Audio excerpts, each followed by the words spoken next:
Live cities की night bulletin दिन भर बिहार में आपका स्वागत है। मैं गरिमा भारती। सबसे पहले आज की सुर्खियों पर एक नजर। सीएम नीतीश कुमार ने खुले में नमाज पर दिया बड़ा बयान। कहा बिहार में इस मुद्दे पर चर्चा करना बेकार। विशेष राज्य का दर्जा वाले बयान पर मुख्यमंत्री बोले डिप्टी सीएम को कुछ नहीं पता रहता। सीएम के जनता दरबार में एक बार फिर निपटाए गए 200 से अधिक मामले। पंचायती राज मंत्री सम्राट चौधरी ने खुले में नमाज पर रोक का किया समर्थन। नई दुल्हनिया रेचल के साथ तेजस्वी यादव पटना पहुंचे। भागलपुर में 5 दिनों के अंदर तीसरा बम ब्लास्ट। कूड़ा चुनने वाले बच्चे की मौके पर ही मौत हो गई। बीएसएससी बहाली में देरी होने पर पटना में स्टूडेंट्स ने किया प्रदर्शन। जहानाबाद में 2 बाइकों की भीषण टक्कर में 3 लोगों की हुई मौत। अब खबरें विस्तार से। हरियाणा के सीएम मनोहर लाल खट्टर ने अपने प्रदेश में खुले में नमाज पर रोक लगा दी। इसे लेकर बिहार में भी सियासत गर्म है। बीजेपी के कई नेताओं ने हरियाणा के सीएम का समर्थन किया है। इसी पर आज पटना में पत्रकारों ने सीएम नीतीश कुमार को घेरा। मुख्यमंत्री नीतीश कुमार ने कहा कि इस सब का कोई मतलब है। कहीं कोई पूजा करते रहता है, कोई कहीं गाते रहता है। ये सब कोई इश्यू नहीं है। अपना अपना विचार है। हम लोगों को ऐसा नहीं सोचना चाहिए। सभी लोग हमारे लिए एक समान है। कोरोना काल में सभी लोग गाइडलाइन का पालन कर रहे थे। कोरोना गाइडलाइन का पालन किसी एक समुदाय के लिए थोड़े है। सभी इसका पालन करते हैं। फिर कोरोना के मामले बढ़ रहे हैं तो लोग फिर इसका पालन करेंगे। ये सब कोई मुद्दा नहीं है। पता नहीं लोग इसे लेकर क्यों आ जाते हैं। बिहार को विशेष राज्य का दर्जा दिलवाने को लेकर एक बार फिर से राजनीति गर्मा गई है। इस बार पक्ष विपक्ष नहीं, एनडीए में शामिल दलों में ही विवाद हो गया है। दरअसल कल बीजेपी की वरीय नेता उप मुख्यमंत्री रेणु देवी ने कहा था कि बिहार को विशेष राज्य के दर्जे की जरूरत नहीं है। उससे ज्यादा पैसा केंद्र सरकार भेज देती है। इसी पर पत्रकारों ने आज मुख्यमंत्री नीतीश कुमार से सवाल पूछ दिया।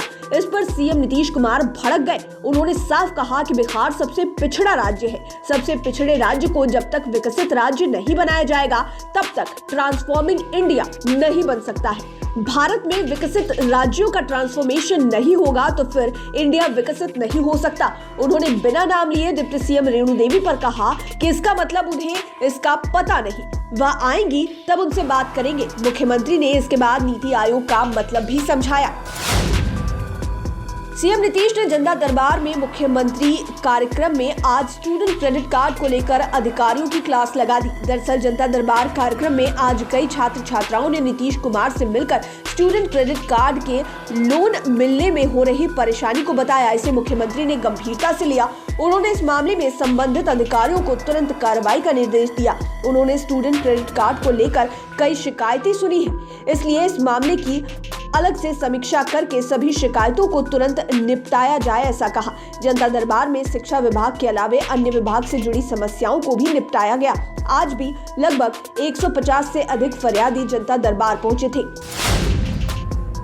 शादी के बाद तेजस्वी यादव के पटना आने और नहीं आने को लेकर लगातार कयास का दौर जारी था। इसे लेकर अफवाह भी उड़ी, लेकिन सारे कयासों पर तब विराम लग गया जब तेजस्वी यादव अपनी नई दुल्हनिया रेचल आयरिश को लेकर आज रात पटना पहुंच गए। जब वे दिल्ली से चले तो सोशल मीडिया पर फ्लाइट की तस्वीर भी तैरने लगी। आपको बता दें कि 9 दिसंबर को तेजस्वी यादव की दिल्ली के सैनिक फार्म हाउस में रेचल के संग हिंदू रीति रिवाज से शादी हो गई। तेजस्वी की शादी की खबर को सबसे पहले लाइव सिटीज ने ही आपको बताया था। पटना पहुंचने पर तेजस्वी और उनकी पत्नी रेचल का जोरदार स्वागत किया गया। उनके स्वागत के लिए 2 दिन पहले ही मां राबड़ी देवी पटना पहुंच गई थी। जब पत्रकारों ने उनसे पूछा तो कहा कि सबको मिठाई खिलाऊंगी। हरियाणा के सीएम मनोहर लाल खट्टर के समर्थन में लगातार बीजेपी नेता सामने आ रहे हैं। बीजेपी सांसद अजय निषाद और विधायक हरिभूषण ठाकुर बचौल के बाद अब पंचायती राज मंत्री सम्राट चौधरी ने भी खुले में नमाज पर रोक का समर्थन किया है। उन्होंने कहा कि इस मामले में हरियाणा के सीएम ने सही निर्णय लिया है। आपको बता दें कि बीजेपी के वरीय नेता और बिस्फी के विधायक हरिभूषण ठाकुर बचौल ने तो खुलकर कहा था कि हरियाणा के मुख्यमंत्री मनोहर लाल खट्टर ने शानदार निर्णय लिया है। हरियाणा की तरह यह नियम बिहार में भी लागू हो। बिहार में भी खुले में नमाज पर रोक लगाई जाए। हालांकि आज मुख्यमंत्री ने साफ कर दिया कि हम लोग सभी धर्मों को एक समान मानते हैं। भागलपुर जिले में एक बार फिर बड़ी वारदात हो गई है। जिले के नाथनगर में आज एक बार फिर से बम ब्लास्ट हो गया। इसमें मौके पर ही एक बच्चे की मौत हो गई। बम ब्लास्ट की घटना से इलाके में सनसनी मच गई है। यह बम भी कूड़े के ढेर में फटा है। 5 दिनों में बम ब्लास्ट की यह तीसरी घटना है। आज की घटना में मारे गए बच्चे की पहचान 7 साल के अमृत कुमार दास के रूप में की गई है। घटना की जानकारी मिलते ही पुलिस मौके पर पहुंची। पुलिस उस समय हतप्रभ रह गई जब देखा कि वहां पर 2 जिंदा बम और रखे हुए हैं। बरामद बम टिफिन में थे। दोनों बमों को डिफ्यूज किया गया। इससे दूसरी बड़ी घटना टल गई। पुलिस मामले की जांच में जुटी है। बम स्क्वाड की टीम भी अपने स्तर से तफ्तीश कर रही है। बीएसएससी बहाली में देरी होने को लेकर बेरोजगार स्टूडेंट्स का गुस्सा बढ़ता जा रहा है। इसे लेकर स्टूडेंट्स ने आज पटना में धरना दिया और प्रदर्शन किया। दरअसल 2014 में बीएसएससी प्रथम इंटर स्तरीय की बहाली आई थी, लेकिन अब तक इस पर अमल नहीं हुआ है। साथ ही अब तक दूसरी बहाली भी नहीं आई है। ऐसे में बेरोजगार अभ्यर्थियों का धैर्य टूटता जा रहा है। वे लोग लगातार बहाली की मांग कर रहे हैं। 7.5 साल से बहाली का इंतजार कर रहे अभ्यर्थियों ने बीएसएससी दफ्तर के गेट पर धरना दिया। सरकार के खिलाफ नारेबाजी की। धरना दे रहे स्टूडेंट्स का कहना है कि वे लोग बहाली की मांग करते करते थक गए हैं। अभ्यर्थी काफी आक्रोश में है। अब बड़ा आंदोलन करने की बात हो रही है। जहानाबाद जिले में आज बड़े सड़क हादसे ने 3 लोगों की जान एक साथ ले ली। पटना गया एनएच के कडौना ओपी के निकट 2 बाइकों की टक्कर में रेलवे ड्राइवर समेत 3 की मौत हो गई। मृतक की पहचान बीपीपुर निवासी रेलवे ड्राइवर प्रमोद कुमार और शाहबाजपुर निवासी मणिकांत कुमार के रूप में हुई है। तीसरे की पहचान अभी नहीं हो पाई है। घटना के बाद सड़क पर अफरा तफरी का माहौल कायम हो गया। हादसे की जानकारी मिलते ही पुलिस के साथ ही घर वाले भी पहुंच गए। आक्रोशित घर वालों ने शव रखकर पटना गया राष्ट्रीय मार्ग को करोना के निकट जाम कर दिया। बाद में पुलिस ने समझाने का प्रयास किया और फिर सड़क जाम खत्म हुआ। पटना में भी अपराध थम नहीं रहा है। अपराधी लगातार घटनाओं को अंजाम दे रहे हैं। एक बार फिर अपराधियों ने राजधानी के कदम कुआं इलाके में 6 लाख से अधिक की ज्वेलरी और कैश लूट लिया। घटना कदम कुआं के संत विहार अपार्टमेंट में घटी है। घर वालों ने पूरी घटना की जानकारी पुलिस को दी। जानकारी मिलते ही पुलिस मौके पर पहुंची और छानबीन शुरू की। हालांकि इस मामले में अब तक किसी की गिरफ्तार होने की सूचना नहीं मिली है।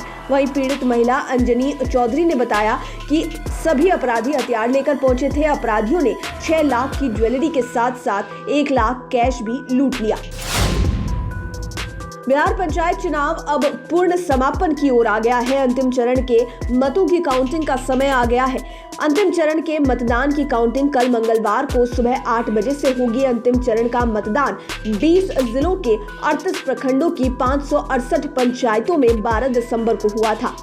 इसमें 62.81% लोगों ने वोट डाले थे। इस बार भी वोटिंग का परसेंटेज पुरुषों की तुलना में अधिक रहा था। इसमें 59.98% पुरुष और 65.65% महिलाओं ने मतदान किया था। इस चरण में सबसे अधिक पश्चिमी चंपारण में 71.48% तो सबसे कम मधुबनी में 53.32% वोट डाले गए थे। कल होने वाली काउंटिंग में 568 मुखिया की किस्मत तय होगी। इस बार केवल जिला मुख्यालयों में ही काउंटिंग हो रही है। इसे लेकर सुरक्षा की कड़ी व्यवस्था भी की गई है। लाइव सिटीज की नाइट बुलेटिन में फिलहाल इतना ही। खबरों की दुनिया में बने रहने के लिए हमारे चैनल को सब्सक्राइब करें।